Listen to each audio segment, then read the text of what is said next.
Lakers acquiring Buddy Hield just seems like destiny at this point, right? I mean, the Lakers had a deal done for Buddy Hield, decided to move off of it, and ended up getting Russell Westbrook. Buddy Hield goes to the Indiana Pacers, and now the Lakers have re-engaged in talks to acquire Buddy Hield.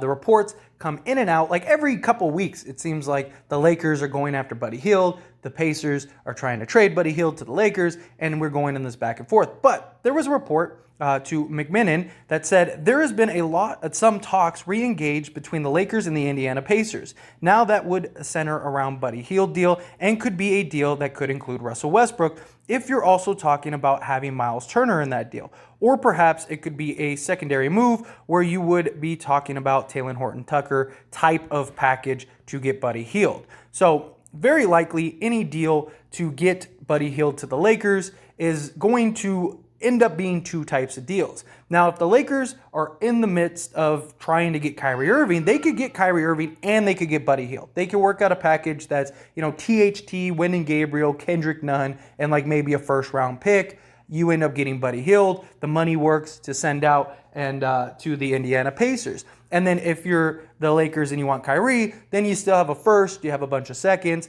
to go and get Kyrie Irving.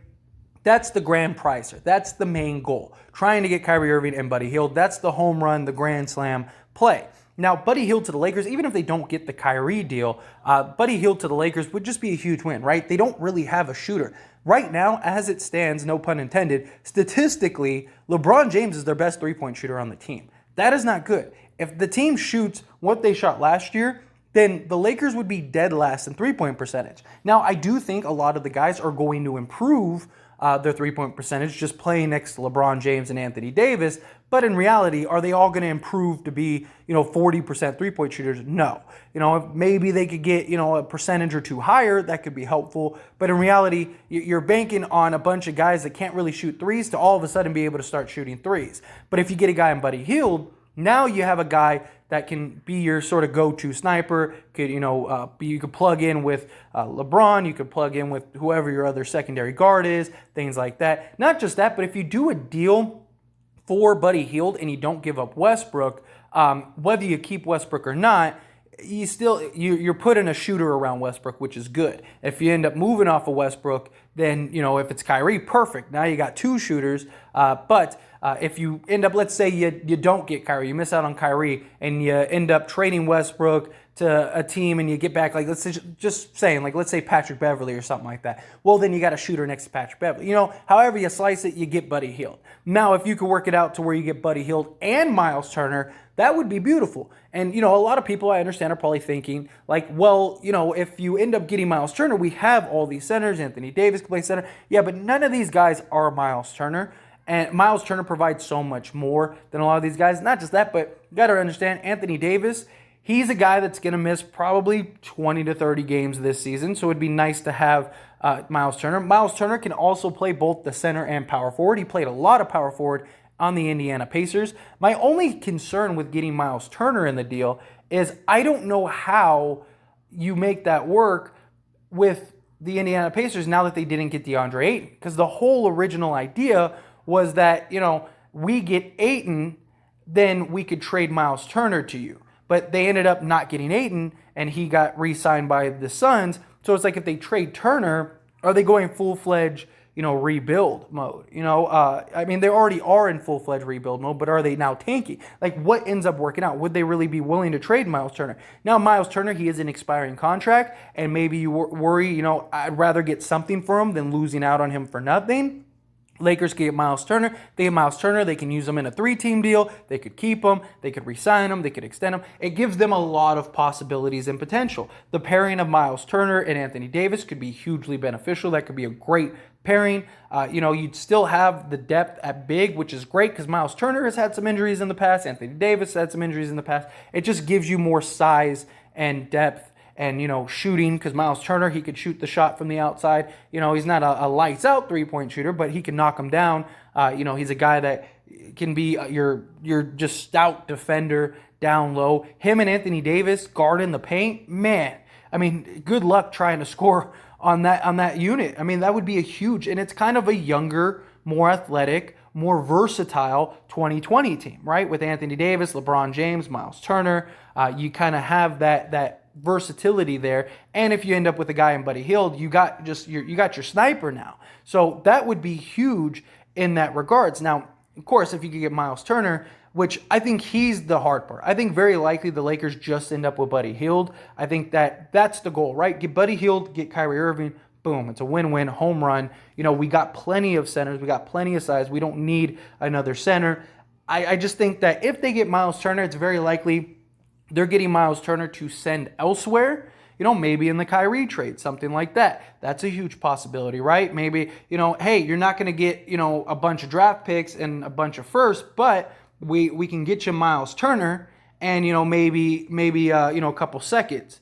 You're a team that needs to win now. That's better than a bunch of draft picks, or than one first in a couple seconds 5 years from now. You get a couple seconds, you get a first round, boom, there you go. That is something I could see happening. Also, I could see, maybe them just keeping him and seeing how the pairing works. And then if it doesn't work, he's a valuable asset. One, he's expiring. Two, he's a young player with versatility that many teams would probably like and take on to just kind of have that shot blocking center, a guy that you could, pick and pop with, pick and roll with, a guy that you can dump down to, and he has enough skill to just go get you a bucket. That has a lot of value in this league. So if you could get Miles Turner in the deal on top of Buddy Hield, I mean, that's a home run in and of itself. And what a great consolation prize. Like, let's say you don't get Kyrie. You end up with Miles Turner and Buddy Hield, and then you could just re-sign, or not re-sign, but sign Kyrie next season. I mean, imagine a starting five of like Kyrie, Buddy Hield, LeBron James, Anthony Davis, and Miles Turner. I mean, come on, that's insane. Like, I don't personally think Buddy Hield will likely start, just because I think you need the defense around LeBron James and Kyrie Irving, if that's the case. And even if you have, like, let's say Westbrook, you need that defender around Westbrook and LeBron James. But I don't know. I mean, if you have Miles Turner and Anthony Davis down low, all you really need from your guards is just to kind of funnel the offensive player to these big trees and let them kind of handle it, Like, that's kind of what Utah always did, right? Utah always just, like Donovan Mitchell, you don't have to play great defense, just funnel everybody to Rudy. That was kind of the same tactic. You could do the same thing with Miles Turner. You could do the same thing with Anthony Davis. Both of these guys can be interchangeable, center, power forward. It just gives you more versatility in your lineup. So I think it would be beneficial. I think it would be great. But, what do you think? What do you think of this? I've given my thoughts, my opinion, so I pass the question on you.